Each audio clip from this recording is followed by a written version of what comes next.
রুমিন ফারহানা তিনি স্বতন্ত্র এমপি হয়ে এসেছেন বিএনপির নমিনেশন না পেয়ে।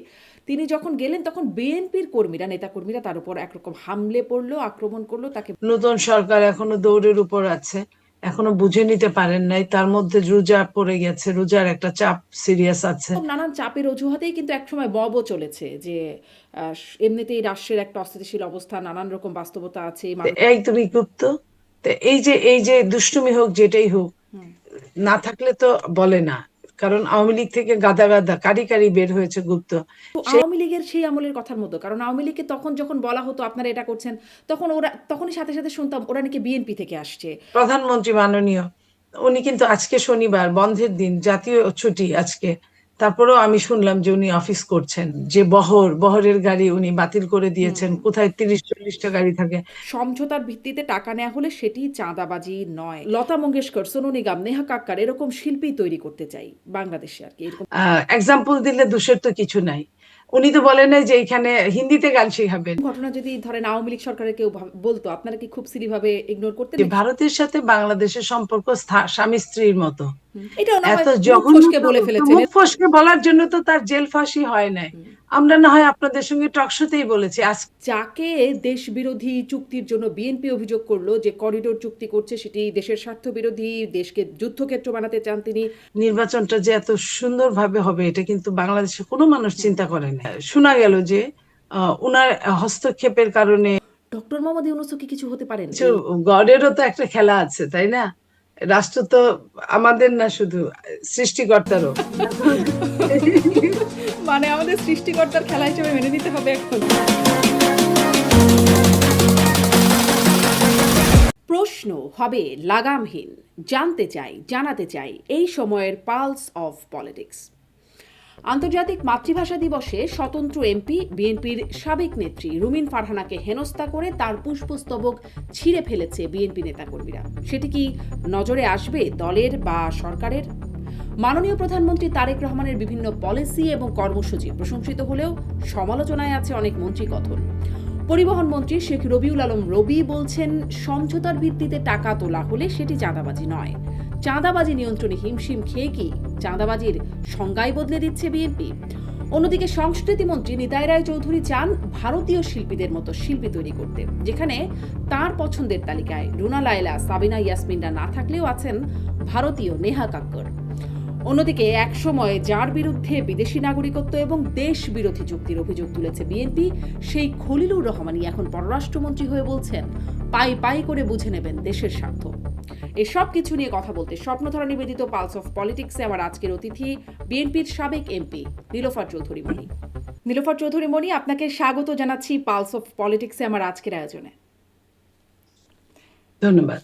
আপনার কাছ থেকে শুরুতেই জানতে চাই, আন্তর্জাতিক মাতৃভাষা দিবসকে ঘিরে বেশ কিছু ঘটনা আলোচনা হচ্ছে, সেগুলো নিয়ে জামাতের আমির প্রথমবারের মতো শহীদ মিনারে ফুল দিয়ে শ্রদ্ধা জানাতে গেছেন। সেখানে তাকে প্রশ্ন করা হয়েছে যে জামাত তো এটি করে না, এবার কেন করা হলো? তিনি বলছেন রাষ্ট্রীয় আচার পালন করতেই তিনি রাষ্ট্রীয় আচার হিসেবেই তিনি ফুল দিয়ে শ্রদ্ধা জানাতে গেছেন। এই বিষয়টিকে আসলে আপনারা কিভাবে দেখছেন, আপনি কিভাবে দেখছেন, বা আপনার দল থেকে কিভাবে দেখছেন? ধন্যবাদ আপনাকে, যারা শুনছেন আমার শুভেচ্ছা অভিনন্দন। দেখেন, আমি গত রাতে আমি ওখানে ছিলাম এবং আমি কয়েকটা টেলিভিশনকে সাক্ষাৎকারও দিয়েছি, কারণ তখন পর্যন্ত আমি জানি না যে জামাতের আমির কি বলেছেন। আমি তাদেরকে কিন্তু ওয়েলকাম জানিয়েছিলাম যে দেরিতে হলেও বোধোদয় হয়েছে, এবং তারা যে হৃদয় থেকে কোনো কিছু ফুল দিলে কোনো কবরকে, সেটা অন্যায় নাই। কিন্তু অকেশনালি যদি সবাই দেয় তাই দেয়, ওইটা হলে ইসলাম ধর্মে একটা অপরাধ আছে, পাপ আছে। তো ওনারা যদি হৃদয় থেকে ধারণ করে তাহলে ওনাদেরকে ধন্যবাদ, আমি বলেছিলাম। বাট আজকে যখন শুনলাম, এসে রাতেই শুনলাম যে ওনারা বলেছেন যে বিরোধী দলে আছেন, তাই রাষ্ট্রীয় আচার আচরণ পালন করার জন্য ওনারা এসেছেন। এটা অত্যন্ত দুঃখজনক। বাংলাদেশের জন্য এটা কত বড় লজ্জাস্কর এবং দুঃখজনক, এটা বলার অপেক্ষা রাখে না। কারণ এই যে রাষ্ট্র, ওনাদের আমির ছিলেন গোলাম আজম, উনি নিজেও নাকি শুনেছিলাম যে উনি ইসের আপনার বাংলা ভাষার জন্য ভাষা আন্দোলনের লড়াইয়ের সৈনিক ছিলেন। তো সেই জায়গা থেকে এটা তো উনারা এই কথাটাও বলতে পারতেন। আমরা সবাই, আপনি সবাই বাংলায় কথা বলতে স্বাচ্ছন্দ্য বোধ করি। এটা আমার মায়ের ভাষা, এটা আমার প্রথম ল্যাঙ্গুয়েজ। তো সেইখানে সেটার উপর শ্রদ্ধা দেওয়ার জন্য তাদের সমস্যাটা কোথায়? সেখানেও তারা আলাদা একটা লেবাস লাগিয়েছে, আপনি দেখেন। তো এই যে রাষ্ট্রকে দুইটা ভাগ করে ফেলা, এটা সত্যি রাষ্ট্রের জন্য যতটা অপমানকর, রাষ্ট্রের একজন নাগরিক হিসেবে আমাদেরও ঠিক ততটাই অপমানকর। এই কথাটা উনি বলতে পারেন না, বিশেষ করে যখন উনি বিরোধী দলের নেতা, তখন তো আরো পারেন না।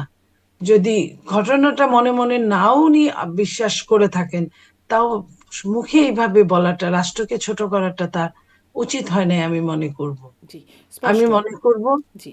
যে উনাদের আমির, গত আমির যদি, সাবেক আমির যদি ভাষা সৈনিক হয়, তবে তাহলে তারা যা ধারণ করে তা বলে না, আর যা বলে তা ধারণ করে না, এমন কি? আমি তো যেটা সাদা জানি সেটা সাদাই বলি। আমি আমার নেতার কথা বলছি, হুম। জনাব তারেক রহমান সাহেব, বাংলাদেশের প্রধানমন্ত্রী।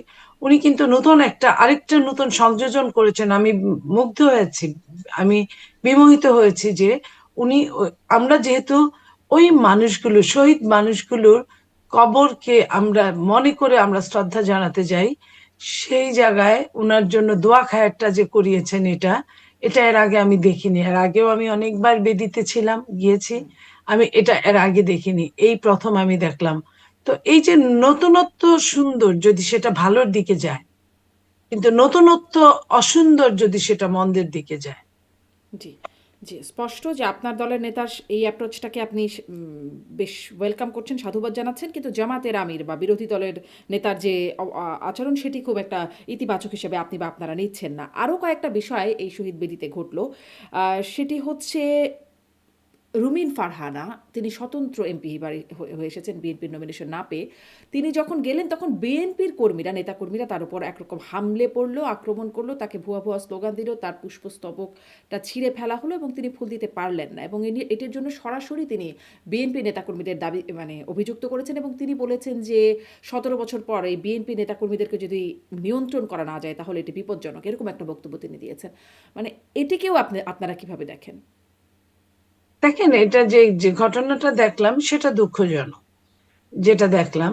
তবে এটাও ঠিক যে অবশ্যই বিএনপি নেতারা, আমার ধারণা যে তারা দেখলে তাদের নজরে গোচরীভূত হলে অবশ্যই এটার বিচার হবে, বিচার করা উচিত। কারণ এই দেশের প্রত্যেকটা নাগরিক তার নিরাপত্তা পাওয়ার অধিকার রাখে, এবং যদি আমার মতের সাথে নাও মিলে, তবুও সে তার নিরাপত্তা, তার চলাফেরা, তার বলায় সে স্বাধীনতা পায়। সেই হিসেবে আমি বলবো এটা তার স্বাধীনতাকে খর্ব করা হয়েছে, যে বা যারাই করুক, আমি জানি না কারা করেছে। আপনি বলছেন নজরে আসলে অবশ্যই বিচার করা হবে, কিন্তু নজরে আসবে তো? সবার নজরে আমাদের ইতিমধ্যে চলে এসছে বিষয়টা। হ্যাঁ, এখন ওনারা তো অনেক ব্যস্ত, নতুন সরকার গঠন হলো, নতুন সরকার এখনো দৌড়ের উপর আছে, এখনো বুঝে নিতে পারেন নাই। তার মধ্যে রোজা পড়ে গেছে, রোজার একটা চাপ সিরিয়াস আছে। তারপরে একটা উম, এই যে আপনার 21শে ফেব্রুয়ারির, এইটাও একটা চাপ থাকেই তো। রাষ্ট্র যখন অস্থিতিশীল তখন তো সবকিছুই একটা চাপ ব্যাপার থাকে। তো যদি নজরীভূত হয়, আমার মনে হয় এটার বিচার হবে। এরকম নানান চাপের অজুহাতেই কিন্তু একসময় মবও চলেছে যে এমনিতেই রাষ্ট্রের একটা অস্থিতিশীল অবস্থা, নানান রকম বাস্তবতা আছে, মানুষের ক্ষোভ আছে, একটা মানে রাষ্ট্র একটা চাপের মধ্যেই আছে, ফলে মবকে নিয়ন্ত্রণ করা যাচ্ছে না। সেটিরই আর একটা ভার্সন হয়ে যাচ্ছে না তো, হয়ে যাবে না তো, মানে রাষ্ট্র সময় পাবে না বলে? দেখেন, যদি আপনার আইনের শাসন আপনার কায়েম হয়, যেটা মাননীয় প্রধানমন্ত্রী বলেছেন যে আমরা আইনের শাসন কায়েম করব। তো আইনের শাসন যদি কায়েম হয়, এই মব বেশিক্ষণ টিকতে পারবে না। আর যদি তার হ্যান্ডস গুলো, তার সদিচ্ছার কোনো অভাব নাই, তার হ্যান্ডস গুলো যদি সঠিকভাবে কাজ করতে না পারেন বা সঠিকভাবে কাজ না করেন। আরেকটা জিনিস আপনি নিশ্চয়ই ভুলে যান নাই, যে গুপ্ত সুপ্ত নিয়ে যে হুম। কথা হয়েছে, আমাদের নেতা জনাব তারেক রহমান উনি নিজেই একটা মিটিং এ উনি বলেছেন আঙ্গুল তুলে, এই ভাষণের সময়, বক্তব্যের সময় যারা কথা বলবে তারা গুপ্ত। তো এই তুমি গুপ্ত। তো এই যে দুষ্টুমি হোক, যেটাই হোক, হুম। না থাকলে তো বলে না, কারণ আওয়ামী লীগ থেকে গাদা গাদা কারি কারি বের হয়েছে গুপ্ত। সেই হিসেবে আমি জানি না যারা এই কাজগুলো করার চেষ্টা করছে তারা সত্যিকার অর্থে এই দলকে ধারণ করেন কিনা, লালন করেন কিনা। হুম, মানে এই কথাটা না একটু আওয়ামী লীগের সেই আমলের কথার মতো, কারণ আওয়ামী লীগকে তখন যখন বলা হতো আপনারা এটা করছেন, তখন ওরা তখনই সাথে সাথে শুনতাম ওরা নাকি বিএনপি থেকে আসছে, বা তারা অন্য দল থেকে কাওয়া হাইব্রিড ফার্মের মুরগি ইত্যাদি নানান রকম তত্ত্ব শুনতাম। এখন যখন মানে বিএনপি নেতাকর্মীদের বিরুদ্ধে অভিযোগ করছে, আমরা কি ওরকমই কিছু শুনবো সামনের দিনগুলোতে? না না না, আপনি এটা শুনবেন না বলেই কিন্তু সবকিছুতেই ব্যতিক্রম ধর্মী ব্যবস্থা আপনার নিশ্চয়ই চোখে পড়ছে। যেটা হলো মাননীয় প্রধানমন্ত্রী, উনি ওনার আহ, যে বহরের গাড়ি উনি বাতিল করে হুম দিয়েছেন। হুম। কোথায় 30-40টা গাড়ি থাকে, সেখানে 4টা গাড়ি, তার মধ্যে উনি ওনার নিজের গাড়িতে চড়ে উনি কাজ করছেন, নিজের তেল খরচ করে কাজ করছেন। উনি গাড়ি নিবেন না এমপিরা এবং প্লট নিবেন না এমপিরা, এই ঘোষণা দিয়েছেন। উনি কিন্তু এটা ইস্তেহারও দেন নাই, নির্বাচনের আগেও বলেন নাই। নির্বাচনের আগে জামাত বলেছে এই কথাটা, বাট আমরা বললে মনে হতো যে আমরা বলার জন্যই বলছি। বাট আমরা কিন্তু প্রমাণ করে দিচ্ছি যে আমরা অনেক দূরে সরে আসতে পারি, নিজস্ব হিস্সাটাকেও বাদ দিতে পারি প্রয়োজনে। তো সেই জায়গা থেকে আমি বলতে চাই যে আহ, একটু ধৈর্য ধরেন। জি। প্রথম 2-4 দিন, আসলে 100 দিন তো হানিমুন পিরিয়ড থাকে, একটা জিনিস বুঝে উঠতেও বেশ সময় লাগে। সেই সময়টা আপনি দিয়ে দেখেন। হুম। যদি না পারে তাহলে তো আপনারাও সমালোচনার মুখ তো আর বন্ধ থাকবে না, নিশ্চয়ই, নিশ্চয়ই। বুঝে উঠতে দেদারসে খুব হতে সময় থাকবে যেন না। না লাগে এজন্যই অভিজ্ঞ দলকে হয়তো মানুষ বেছে নিয়েছে। আচ্ছা, একটু আগাই যে নিশ্চয়ই মানে আম ওই কথাটার সাথে মিল পেলাম বলে আমি আসলে জিজ্ঞাসা করছিলাম। আবার সব আওয়ামী লীগের ঘাড়ে দোষ চাপিয়ে মানে এই বিষয়গুলো নজরআন্দাজ হয়ে যাবে না তো? আপনি বললেন আচ্ছা সময় দিয়ে দেখা যাক কি হয়, আসলে নজরে আসে কিনা। আপনি বলছিলেন যে নতুনত্ব, তারেক রহমানের এই বিষয়গুলো আসলে প্রশংসিত হচ্ছে। কিন্তু আপনাদের মন্ত্রীদের আরো কিছু কথন যেটি নিয়ে আলোচনা, বিশেষ করে সমালোচনাই হচ্ছে। যেমন আপনি আইনের শাসন বলছেন, আইনের সংজ্ঞাটাই আবার পরিবর্তন হয়ে যাবে না তো, বা অপরাধের সংজ্ঞাটাই পরিবর্তন হয়ে যাবে না তো, যখন সড়ক পরিবহন মন্ত্রী বলছেন যে সমঝোতার ভিত্তিতে টাকা নেওয়া হলে সেটি চাঁদাবাজি নয়, মানে একটা নতুন ফর্মুলা, নতুন সংজ্ঞা আসবে না তো? এটা নিয়ে কিন্তু অনেক সমালোচনা আলোচনা হয়েছে, আপনি নিশ্চয়ই শুনেছেন। ধরেন মার্কেটগুলোতে, নিউ মার্কেট বা অন্যান্য জায়গায় যে হকাররা কাজ করেন তারাও পুলিশকে চাঁদা দেন, ওখানেও একটা সমঝোতা থাকে যে আমি ব্যবসাটা নিরাপদে করবো এই জন্য তোমাকে চাঁদা দিচ্ছি। মানে সবই তো সমঝোতার ভিত্তিতে হয়, তাহলে এগুলো সব জায়েজ হয়ে যাচ্ছে? এটা খুব দুঃখজনক, এটা জায়েজ হওয়ার কথা না, হবে না। একদিনে তো আর একটা শয়তান থেকে রাষ্ট্রকে ফেরেস্তায় পরিণত করা যায় না, আবার একদিনে শয়তান ফেরেস্তা থেকে শয়তানে পরিণত করা যায় না। এটার জন্য সময় দিতে হবে। আরেকটা জিনিস হলো যে আপা, আহ আমার মনে হয় সড়ক মন্ত্রী যেটা বলেছেন সেটা উনি ওইভাবে বলতে চান না। উনি নিজেদের মধ্যে যে চাঁদার একটা ব্যাপার থাকে, ধরেন আমি আপনি সহ 5জন মহিলা একজন উইমেন এম্পাওয়ারমেন্টের একটা প্রোগ্রামের ব্যবস্থা করলাম বা একটা কমিটি করলাম। সেখানে আমাদের মান্থলি কাজ করতে হয়, আমাদের সেমিনার মিটিং থেকে শুরু করে আমাদের লেখালেখি, আমাদের একটা অফিস রুম, এইসবের জন্য কিন্তু অর্থের দরকার। সেই অর্থটা বাইরে থেকে আনতে গেলে কিন্তু বড় চাঁদা মনে হবে। কিন্তু আমরা 5জন যদি থাকি, 5জনের যদি একটা টাকা সমঝোতার ভিত্তিতে যদি আমরা চেয়ে যে একটা ফান্ড করলাম, ফান্ড করে ওই ফান্ড থেকে খরচ হলো, ফান্ড তো লাগবেই, যেভাবেই হোক না কেন ফান্ড লাগবে।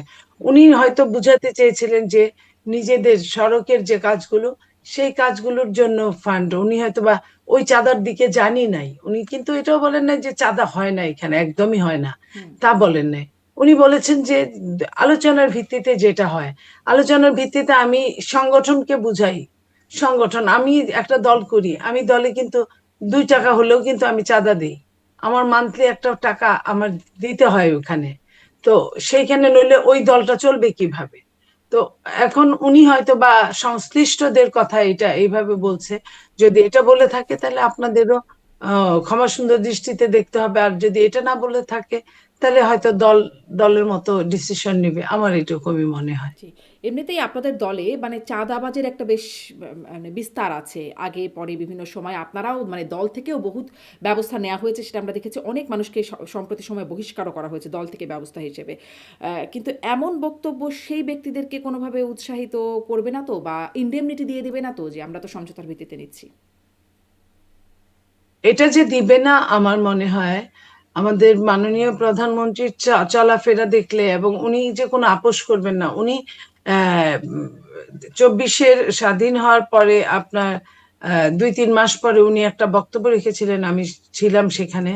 আমি দেখেছি উনি একবারে 4টা কথা, 4টা, একটা বক্তব্যে 20-25 মিনিটের বক্তব্য উনি 4বার উচ্চারণ করেছেন যে অন্যায় যেই করুক না কেন, এই যে চাঁদাবাজি, যে ধরনের কথা আমার কানে আসছে, আমি যদি কোনোদিন রাষ্ট্রীয় ক্ষমতায় অধিষ্ঠিত হই, সেই দিনও যদি আমি শুনি যে এই ব্যক্তিটা ওই দিন এই কাজটা করেছিল, আমি কিন্তু সাথে সাথে অ্যাকশনে যাব।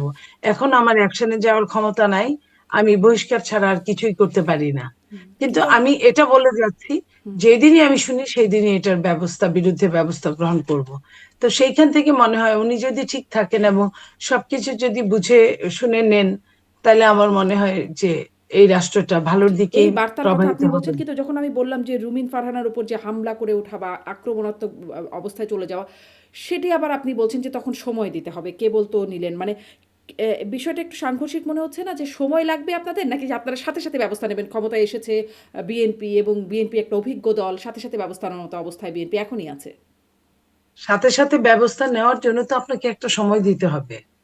আমি চেয়ারেই বসলাম না, অনেকের কিন্তু রুম বন্টন হয় নাই, রুম পায় নাই, অনেক মন্ত্রীরা বা উপদেষ্টারা, ওনাদের রুম রেডি করা হয় নাই। তো সেইখানে আপনার একটা জায়গার নিজের শত ব্যস্ততা সমস্যা থাকলে কেউ কেউ বাড়িঘর চেঞ্জ করতেছে, এই সবকিছু মিলে একটা দায়িত্ব নেওয়ার আগে সরকারের কি কি করে গিয়েছিল এগুলা টাচের মধ্যে না থাকলে, স্টাডির মধ্যে না থাকলে কিন্তু হবে না। তো সেইখানে এই টাইমটুকু আপনাদেরকে অবশ্যই আমি মনে করছি দিতে হবে। যদি আপনি দেখেন 3 মাস 4 মাস গেছে, এটা আরো বাড়ছেই বাড়ছে, এই আপনি টাইমটুকু কত নিশ্চয়ই আমাকে হতে পারে ক্ষমা করে নীলোফার কথা চৌধুরী মনি? বলবেন না। এই টাইমটুকু কত হতে পারে যৌক্তিকভাবে? আমি মিনিমাম বলি, আমি 100 দিন তো আপনার হানিমুন পিরিয়ড, এটা ওয়ার্ল্ড ওয়াইডই বলা হয় এবং বাংলাদেশে এটা বলার অপেক্ষা রাখে না, সবাই তাই বলেছে। তো 100 দিন মানে তো 3 মাস, 3.5 মাস, এটা আপনাকে টাইম দিতে হবে। আর 6 মাস মানে হওয়ার তার আগে মানে কি আমরা যখন ১০০ একটা, দিনে আমরা খুব ভালো আইন শৃঙ্খলা পরিস্থিতি, খুব ভালো না, মানে এটা আশা আমি করতে আমি পারবো না? বলি, আমরা যখন একটা ব্যবসায়িক প্রতিষ্ঠান খুলি, আমাদের অনেক খরচ হয়ে যায়, মূলধন অনেক যায়। সেই মূলধন কি আমরা প্রথম 2-3 মাসে ফেরত পাই না। প্রথম কিন্তু 2 বছর 3 বছর আপৎকালীন হিসেবে ধরা হয়। সমান সমান আসলেই খুশি হয় ব্যবসায়ীরা যে হ্যাঁ আমি লাভ্যাংশের মধ্যে আছি। কারণ তার ওই মূলধনের ওইখানে যেতে যেতে যেতে যেতে তার 6 মাস, 1 বছর, 2 বছর লেগে যাবে। ঠিক তেমনই বিএনপির কথাও আমি বলছি, যে প্রথম যেদিন দায়িত্ব নিয়েছেন সেই দিনই যে সব পারবে, নট নেসেসারিলি। আপনারা দেখেন আমাদের প্রধানমন্ত্রী মাননীয়, উনি কিন্তু আজকে শনিবার বন্ধের দিন, জাতীয় ছুটি আজকে, তারপরেও আমি শুনলাম যে উনি অফিস করছেন। তো এই যে আপনি বলেন একটা বন্ধের দিনে উনি অফিস করছেন, তো এটা কি আপনাকে আন্দোলিত করে না? এটা কি আপনাকে জি, টাচ নিশ্চয়ই, করে না? নিশ্চয়ই। তো সেইখানে যে মানুষটা আপনার প্রটোকল লঙ্ঘন করলো, প্রটোকল পজিটিভ লঙ্ঘন করলেন, যেমন ধরেন আপনার গাড়ি বাদ দিলেন, রাস্তার আপনার জ্যাম জট বাদ দিলেন, উনি সচিবালয় ওনার কাছে অফিসে আছে এটা বাদ দিয়ে উনি সচিবালয়ে হুম। যাবেন বলে ঘোষণা দিলেন যে এতগুলো মানুষ আসলে, এতগুলো গাড়ি আসলে এতগুলো জ্যাম হবে, তার চেয়ে আমি একাই যাব। এই যে এই জিনিসগুলা, ছোট ছোট কাজগুলো, এগুলা কি আপনাকে আমাকে মহৎ করে না? নিশ্চয়ই। এই বিষয়গুলো তো পজিটিভ। এগুলো তো মানে তারেক রহমানের এই সিদ্ধান্তগুলো প্রশংসিত হচ্ছে। সাথে সাথে যেই বিষয়গুলোর শঙ্কার জায়গা আছে, বা যেই বিষয়গুলোতে এখনো নজরে আসে নাই বলে দেখা যাচ্ছে, বা ব্যবস্থা হয় নাই বলে দেখা যাচ্ছে, সেগুলোর বিষয়গুলোই আপনাকে প্রশ্ন করছিলাম। আচ্ছা, আমি আরো কিছু মন্ত্রী কথনে যাই। সংস্কৃতি মন্ত্রী নিতাই রায়চৌধুরী, তিনি একমাত্র না, আরেকজন আছেন পার্বত্য চট্টগ্রাম বিষয়ক হিন্দু মন্ত্রিসভার সদস্য। তিনি বলছেন যে আম মানে লতা মঙ্গেশকর, সোনু নিগম, নেহা কাক্কার এরকম শিল্পী তৈরি করতে চাই বাংলাদেশে আর কি। এরকম শিল্পী তৈরি করার কথা বলছেন। আমরা তো এতদিন খুব ভারতীয় আধিপত্যবাদের বিরোধিতার কথা শুনলাম। আমরা বিএনপির কাছ থেকে ভারতীয় পণ্য বর্জনের একটা সময় একটা আন্দোলন দেখেছি। এখন সেই ভারতীয় শিল্পীদের মতোই একদম, মানে তারাই আমাদের জন্য অনুকরণীয় এক। এবং মানে যে শিল্পীদের কথা বলা হচ্ছে, লতা মঙ্গেশকর নিশ্চয়ই মানে একটা ভিন্ন মাত্রায় আছেন। কিন্তু মানে যে শিল্পীদের, সোনু নিগম বলছেন, ঠিক আছে, নেহা কক্কর, মানে তার চেয়ে কি বাংলাদেশে ভালো শিল্পীরা, রুনা লালা, সাবিনা ইয়াসমিন, এন্ড্র কিশোর, এনাদের কথা মনে পড়ে না? মানে ভারতীয় শিল্পীদের কথাই কেন মনে হচ্ছে? দেখেন, একটা কথা বলতে গেলে যা মুখ দিয়ে আসে, হয়তো বা উনি ওনাদের গান পছন্দ করেন, শুনেন, এটা হতে পারে। যখন আপনি দেখবেন, আপনি যখন পছন্দের নায়ক বা গায়ক বা গায়িকা থাকবে, আপনাকে যদি বলা হয় সাক্ষাৎকারে যে আপনি কাকে পছন্দ করেন, আপনি দেখবেন যার ছবি বেশি দেখেন বা যার গান বেশি শুনেন তার নামটাই বলবেন। হতে পারে ওনার এটা পছন্দ। আর দ্বিতীয়ত যে কোনো উল্লেখযোগ্য জিনিসটাকে আপনার এক্সাম্পল দিলে দোষের তো কিছু নাই। উনি তো বলেন নাই যে এইখানে হিন্দিতে গান শিখাবেন। উনি বলেছেন উনারা যেমন ওই দেশের জনপ্রিয়, ঠিক আমরা ওই টাইপের ওই ক্যাটাগরির গায়ক গায়িকাদের আমরা এইখানে আমরা তৈরি করব। তো উনি তৈরি করার সময় আবেগে বোধহয় ভুলে গিয়েছিলেন যে আমাদের দেশের রুনা লায়লাকে নেওয়ার জন্য পাশের দেশ অনেক চেষ্টা করেছিলেন। আমাদের দেশে সাবিনা ইয়াসমিন থেকে শুরু করে অনেক শিল্পী আছেন যে ওই যে আপনার কি মোহাম্মদ রাফি, হ্যাঁ, ওনাদের গান কিন্তু ইন্ডিয়াতে খুব চলে। তো এই এই যে এটা কিন্তু উনি বলতে পারতেন, বাট ওনার হয়তো ওই টাইমটায় মনে আসে নাই। সবকিছুকে আমরা তো কঠিন করে না দেখি, একটু লঘু করে দেখি, সমস্যা কি? মানে যখন যদি ধরেন আপনার যদি যদি ধরেন পাকিস্তানের নাম বলতো, হুম, পাকিস্তানের যদি কোনো নায়ক গায়িকার নাম বলতো, তাহলে কিন্তু ওইটা নিয়ে আরেক কথা হতো যে বিএনপি মানে পাকিস্তান, এইটা উনি বলেছেন ইন্ডিয়ার কথা, সেটাও আপনারা অন্যভাবে নিলেন। আমি মনে করবো এগুলা ছোট ছোট সিলি ঘটনা, এগুলা আমরা উজ্জ্বল করি। মানে ধরেন এইরকম ঘটনা যদি ধরেন আওয়ামী লীগ সরকারের কেউ বলতো, আপনারা কি খুব সিলি ভাবে ইগনোর করতেন নাকি সমালোচনার মধ্যে আনতেন? আমরা দেখেন, আমরা তো ওই ঘটনাকে সমালোচনায় নিয়ে এসেছি যে ভারতের সাথে বাংলাদেশের সম্পর্ক স্বামী স্ত্রীর মতো। এটাও না এত হয় মুখ জঘন্য ফসকে তো, বলে ফেলেছেন, এরকম তো বলতেই পারেন। হ্যাঁ, হ্যাঁ। তো মুখ ফসকে বলার জন্য তো তার জেল ফাঁসি হয় নাই। হুম, আমরা না হয় আপনাদের সঙ্গে টকশোতেই বলেছি, আজকেও বললাম। হুম। তো ওই কথার চেয়ে তো এই কথাটা হালকা, তাই না? নিশ্চয়ই, নিশ্চয়ই। মানে আমি আসলে এটা জিজ্ঞাসা করছিলাম, মানে এটা আসলে সমালোচনা আপনারা হলে করতেন কিনা যদি মানে আপনারা বিরোধিতা জায়গায় থাকতেন বা বিরোধী দলের জায়গায় থাকতেন। আরেকজন মন্ত্রীর কথায় যাই, তিনি হচ্ছেন ডক্টর খলিলুর রহমান, পররাষ্ট্রমন্ত্রী। তিনি বলছেন দেশের স্বার্থ পাই করে বুঝে নেবেন। মানে যাকে দেশবিরোধী চুক্তির জন্য বিএনপি অভিযোগ করলো যে করিডোর চুক্তি করছে সেটি দেশের স্বার্থ বিরোধী, দেশকে যুদ্ধক্ষেত্র বানাতে চান তিনি, এই অভিযোগ করলেন বিএনপির ঝানু নেতা সালাউদ্দিন আহমেদ, যিনি বর্তমান স্বরাষ্ট্রমন্ত্রী। এবং তিনি এখন বলছেন পাই করে দেশের স্বার্থ বুঝে নেবেন। আপনারা আস্থা রাখতে পারেন তো? আপনারাই তো আসলে আস্থা রাখেন নাই, তার পদত্যাগ চেয়েছিলেন ইউনূস সরকারের আমলে। দেখেন, আস্থা অনাস্থার কথাটা পরে, আমি একটা জিনিস আমার কাছে মনে হয়েছে, আমি পরে মিলিয়েছি। আমিও কিন্তু তার অনেক আপনার সমালোচনা করেছি, করিনি তা না। এখনো আমি স্ট্যান্স পেলে সমালোচনা করতে পিছপা হব না। কিন্তু আমার মনে হয়েছে এই নির্বাচনটার আগে উনি কিন্তু অনেক দৌড়ঝাঁপ করেছেন। একবার আমেরিকা গিয়েছেন, একবার ইন্ডিয়া গিয়েছেন। আমরা নিজের মতো করে অনেক অনেক করে আমরা গল্পর প্লট বানিয়েছি, আমরা বলেছি।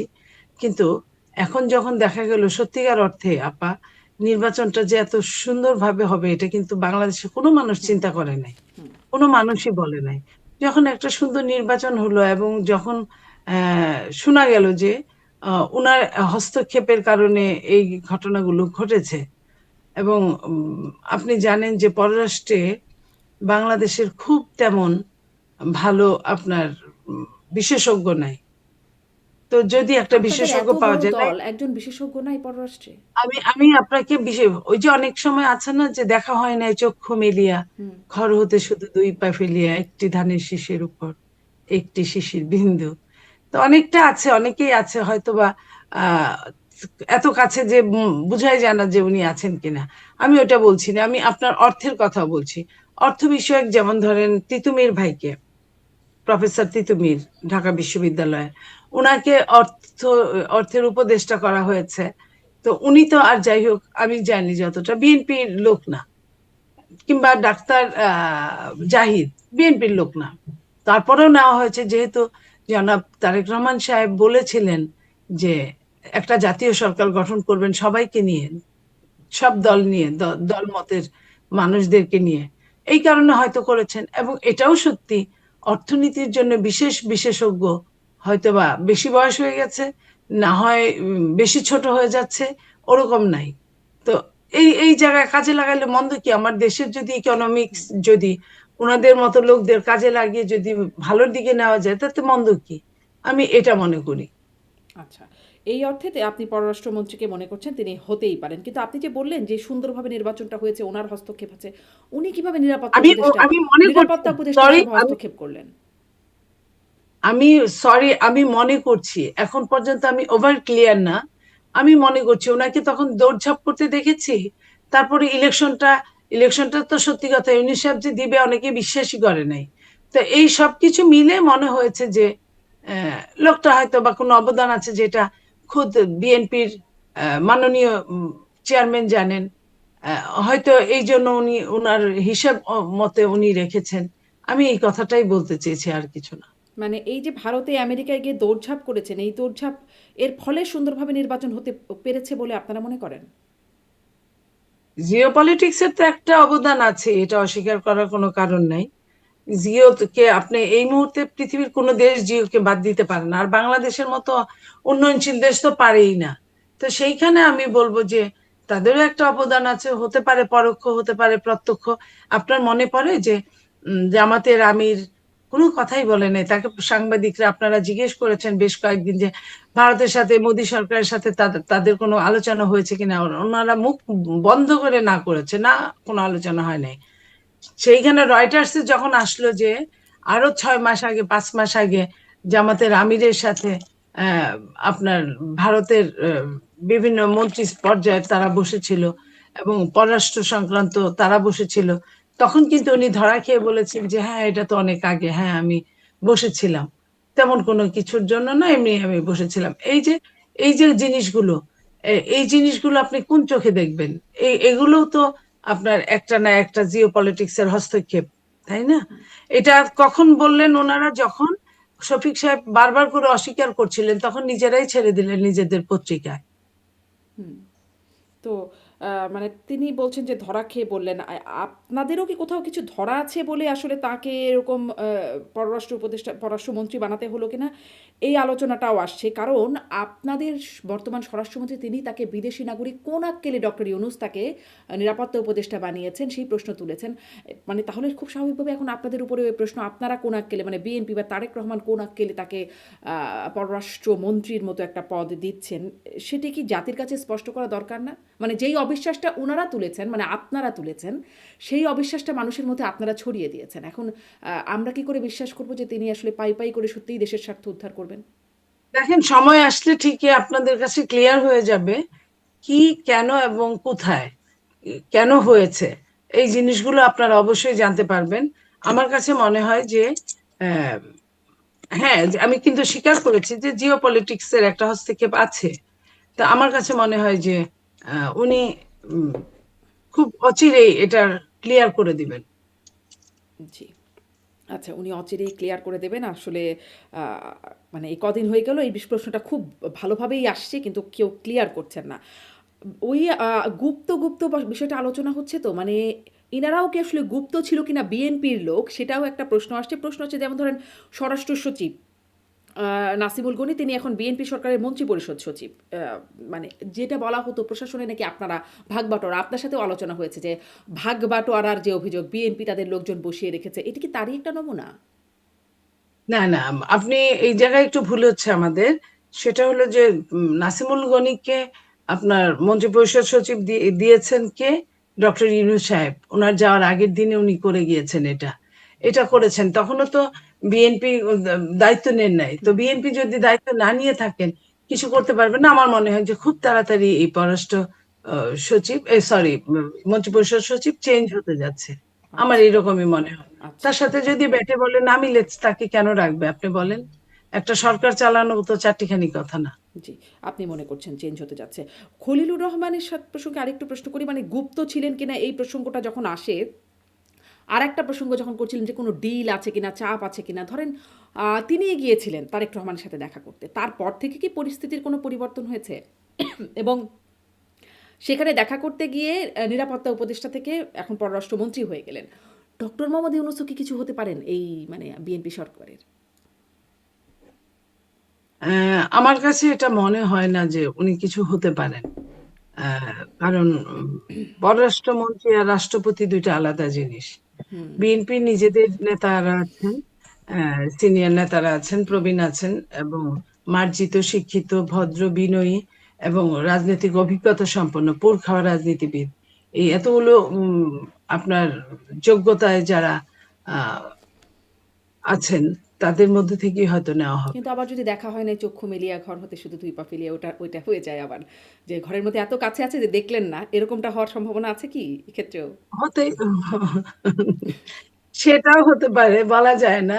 এখন সবকিছু, গডেরও তো একটা খেলা আছে, তাই না?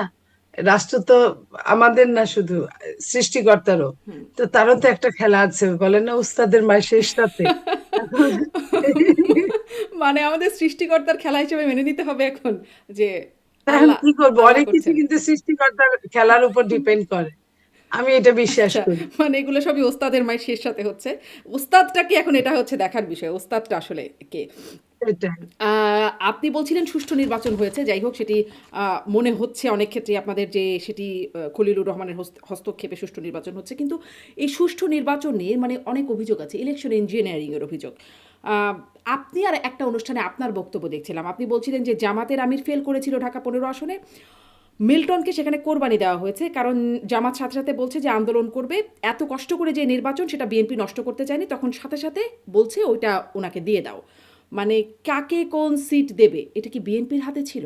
দেখেন, আমি যে কথাটা বলেছি এটা সম্পূর্ণ আমার ব্যক্তিগত মতামত। হুম। আমি, আমার কাছে ভোটের সময় আমি হিসাবগুলো দেখেছি, আমি একটা সময় শুনেছি মিল্টন মিছিল বের করেছে মিল্টনের। হুম। তো মানুষ মিছিলটা কখন বের হয়? তো আমি এটা, এটা বিএনপির কোনো কথা না, এটা আমার ব্যক্তিগত মতামত। এবং আমার কাছে এরকম মনে হয়েছে যে আপনার এই যে কানের কাজ দিয়ে এবং একটা ফ্লু, যেমন ধরেন আমিনুলের ফ্লুটা এমন ছিল যে নির্বাচনের আগে কিন্তু একটা হাইপ উঠে, আপনিও জানেন। হুম। তো হাইপটা এমন ছিল যে সবার চেয়ে আমিনুল এগিয়ে থাকবে। তো আমরা কিন্তু তারপরে উল্টা দেখলাম। তো এই যে এই জিনিসগুলোর জন্য আমি হয়তো বলেছিলাম। তো যেহেতু আমার নিজস্ব মতামত, তাই আমি এটা নিয়ে আর কথা বলতে চাই না। আচ্ছা, মানে শুধু তো আমিনুল না, মিল্টন, আমিনুল কাইয়ুম কয়েকজনের নামই বলেছিলেন। যাই হোক, আপনি যদি এটা না বলতে চান না, মানে আপনি কি আপনার অবস্থানে স্ট্যান্ড করেন নাকি আর করেন না? আমি বললাম তো যে নির্বাচনের হিসেবটা এমন ছিল যে বসে নিজের, সবারই তো একটা ব্যক্তিগত প্রতিক্রিয়া থাকে। আমার কাছে মনে হয়েছিল এরকম ব্যক্তিগত প্রতিক্রিয়ায় যে এইটা মনে হয় যে আহ, আমিনুল মিছিল বের করলো, তারপরে এরকম হলো, বা এই যে এরকম অনেকটা আপনার কি বলবো, ওই যে যুক্তিবিদ্যার মধ্যে ফ্যালাসি থাকে যে আকাশে ধূমকেতু উঠলো, রাজা মৃত্যুবরণ করলো, সুতরাং ধূমকেতু রাজার মৃত্যুর কারণ। তা এরকম, তা আসলে আমি ওইভাবে বলতে চাইনি, আমি একটা এক্সাম্পল এনে দাঁড় করিয়েছিলাম যে আমি কিন্তু ওই কথাটা উল্লেখ করেছি, মিল্টনের মিছিল শুরু হয়েছিল। হ্যাঁ। তো মিছিল শুরু হওয়ার পরে সেটা যখন আবার উল্টে গেল, তখন আমার কাছে এক ধরনের সন্দেহ আসছিল, এবং সেই সন্দেহ থেকে আমি আমার ব্যক্তিগত মতামত প্রকাশ করেছি। আচ্ছা। আম একটু এই বিষয়ে এবার আসি, যে মানে যুক্তরাষ্ট্র প্রসঙ্গে কথা বলছিলাম, অনেক জিওপলিটিক্সের কথা আপনি বলছিলেন। মানে এই সরকার, আগের অন্তর্বর্তী সরকার যাবার আগে আগে যে চুক্তি করে গেল, বাণিজ্য চুক্তি খুব আলোচিত এনডিএ, সেটি তারপরে সেটি যেই পরবর্তীতে এসে প্রকাশ আমরা যেটি দেখলাম, সেটি নিয়ে এখন অনেক বিশ্লেষণ চলছে, এবং দেখা যাচ্ছে সবগুলো বিশ্লেষণই বলছে এখানে আসলে যুক্তরাষ্ট্রের স্বার্থ বিশেষভাবে আসলে রক্ষিত হয়েছে, এবং বাংলাদেশের স্বার্থ বা লাভটা অনেক ক্ষেত্রেই অনেক কম। সেটি বিভিন্ন বিশ্লেষণী এরকমটা বলছে। এখন আপনারা আসলে এই চুক্তির বিষয়ে আপনার কি মনে হয়, আপনার দল মানে সরকার কি সিদ্ধান্ত নিতে পারে? দেখেন, যুক্তরাষ্ট্রের সাথে বাংলাদেশের অনেক বড় ব্যবসা চলে। আমরা রেমিটেন্সের মেনটাই পাই আপনার গার্মেন্টস থেকে, গার্মেন্টসের মেনটাই আসে যুক্তরাষ্ট্র থেকে। তো যুক্তরাষ্ট্রের সাথে ব্যবসা চলে, সেইখানে কি নিয়ে, কোনটা কোনটা নিয়ে আপনার চুক্তি হয়েছে, কি চুক্তি হয়েছে, আমরা কিন্তু এখনো ওয়াকিবহাল না, না আমি না আপনি, আমরা আবার ওই যে অনুমানের উপর ডিপেন্ড করছি। হুম। আমাদের আগে চুলচেরা হিসাব করতে হবে, নিশ্চয়ই আমাদের নেতারা এবং আমাদের মাননীয় প্রধানমন্ত্রী, উনি নিশ্চয়ই এটা নিয়ে আলোচনা দেখবেন, চুক্তিগুলো কি নিয়ে, হুম। কেন, এবং যদি উম, রাষ্ট্রের জনগণের পক্ষে চুক্তি হয়, তাহলে তো অবশ্যই সেটা মেনে নিবে। মেনে আর না যদি নেওয়ার মতো কি বিপক্ষে, সেই, সেই কি বলবো, মানে গাটসই যদি বলি সেটা কি থাকবে? কারণ যুক্তরাষ্ট্রের মতো একটি দেশ, তারা একটা পলিটিক্যাল ফেভার পাওয়ারও একটা জায়গা আছে, এবং ট্রাম্প যে প্রথম শুভেচ্ছা বার্তা জানালেন তারেক রহমানকে, সেখানেও তিনি চুক্তিগুলোর কথা মনে করে দিয়েছেন, যে সেগুলোর যেন দ্রুত বাস্তবায়ন হয় বা বাস্তবায়ন যেন হয়, সেই জায়গাটা পারবেন কি আমার আসলে মনে যদি? হয় এটা, হ্যাঁ। আমার মনে হয় এটা জনাব তারেক রহমান সাহেবই আপনাদেরকে ক্লিয়ার করবে, খুব সত্বর ক্লিয়ার করবে এটা, যেহেতু এটা নিয়ে বেশ টক অফ দ্য কান্ট্রি আলোচনা হচ্ছে। তো সেটা নিশ্চয়ই সে জনগণের প্রতিনিধি, জনগণের সমস্ত বাংলাদেশের প্রতিনিধি হিসেবে দায়িত্ব তার এটা নিয়ে কাজ করার। কারণ আসলে আপা, যেভাবে আগে আমি অন্য সরকার থাকতে যেভাবে বলতে পারতাম, একটা পেপার পড়ে বই পড়ে নিজের মনস্তাত্ত্বিক জিনিসটা ব্যবহার করে, বাট এখন বিএনপিতে আমি কাজ করি, বিএনপি আমার নিজের দল, সেইখানে আমি তো ওইভাবে না কথা বলে না জেনে তো আমি বলতে পারি না। আর অন্যদের যে ব্যাপার যেটা, তাদের সাথে তো আমার এমনিই কথা হতো না, তো তাদেরটা তো পত্রিকা টেলিভিশন এইসবের বাইরে তো আমার যাওয়ার কোনো অবস্থা ছিল না। সেই জন্য আমি বলছি যে যেহেতু 2 দিনের সরকার, আমরা আসলে 2 সপ্তাহ মিনিমাম সময় দিই আপা। হুম, হুম। নিশ্চয়ই, নিশ্চয়ই। অনেক ধন্যবাদ নীলোফার চৌধুরী মনি। নিশ্চয়ই ২ সপ্তাহ পরে, ২ মাস পরেও আপনার সাথে কথা হতে থাকবে। ২ বছর পরেও কথা হবে, কথা হতেই থাকবে। ফলে অনেক কিছুই জানতে পারবো। ওস্তাদের মায়ের না কার মায়ের, সেটাও আমরা হয়তো সময়ের সাথে, সাথে বুঝবার চেষ্টা করব। অনেক ধন্যবাদ নীলোফার চৌধুরী মনি সময় দিয়েছেন। ধন্যবাদ থ্যাংক ইউ দর্শক, আপা। ধন্যবাদ দর্শক এতক্ষণ সাথে থাকার জন্য।